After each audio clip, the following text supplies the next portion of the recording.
ये वलोकरेक के छोटे से कस्बे में गर्मियों की एक गर्म शाम थी। एलिस ने अभी मुकामी डिनर पर अपनी शफट खत्म की थी और घर में एक आरामदा शाम का इंतजार कर रही थी।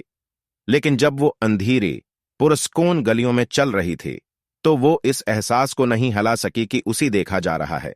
अचानक उसे अपने पीछे कदमों की आवाज सुनाई दी। उसने मड़कर देखा मगर वहां कोई नहीं था। उसने अपनी रफ्तार तेज की लेकिन कदम उसके पीछे चलती रहे। वो एकदम भागती रही लेकिन कदम करीब से करीब तर होते चले गए।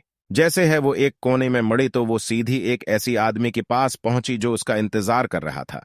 वो लंबा और अजलाती था। इसके चेहरे पर एक खौफनाक नजर थी। तुम कौन हो? एलिस ने अपनी आवाज को मुस्तहकम रखने की कोशिश करते हुए मुतालबा किया। मैं जब्राइल हूं, आदमी ने कहा, और मुझे आपकी मदद की जरूरत है। एलिस हैरान रह गई। किस किस्म की मदद? गैब्रिएल ने वजाहत की कि वो एक खजाने का शिकारी था और वो बरसों से एक अफसानवी नमूने की तलाश में था। लेकिन उसने हाल है में दरियाफत किया था कि यह नमूना वेलोकरेक में वाक़ा था और उसे बाजियाफत करने में मदद करने के लिए किसी की जरूरत थी।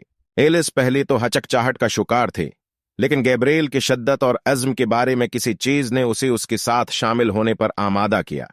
उन्होंने अगली चंद दिन नमूने की तहकीक और अपनी मुहिम की मंसूबाबंदी में गुजारे। आखिरकार वो वेलोकरेक के आसपास की बयाबान में चले गए। वो गहने जंगलों में से लड़े, बेवकूफ नदियों को उबूर किया और खड़े पहाड़ों पर चढ़े, लेकिन उनकी पूरी कोशिशों के बावजूद वो नमूने तलाश नहीं कर सकी। जैसे जैसे वो ज्यादा से ज्यादा मायूस होते गए, जब्राइल अपना गुस्सा खोने लगा। वो जारहाना और कंट्रोल करने वाला बन गया और एलिस को अपनी हिफाजत का खौफ सिताने लगा। एक रात जब वो एक नदी की किनारे डेरी डाल रही थी, जब्राइल ने एलिस पर हमला किया।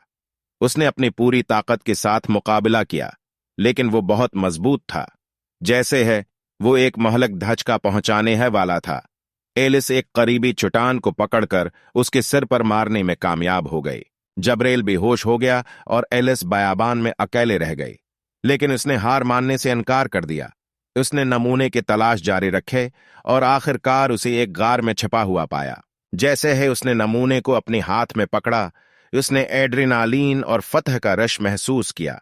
उसने नाकाबिल यकीन चैलेंजों का सामना किया था, खतरे का मुकाबला किया था और फतह हासिल की थी। और अगरचा वो अकेले थी, वो जानती थी कि उसने वाकई काबिल जिक्र चीज दरियाफत की है जो उसके साथ सारी जिंदगी रह गई।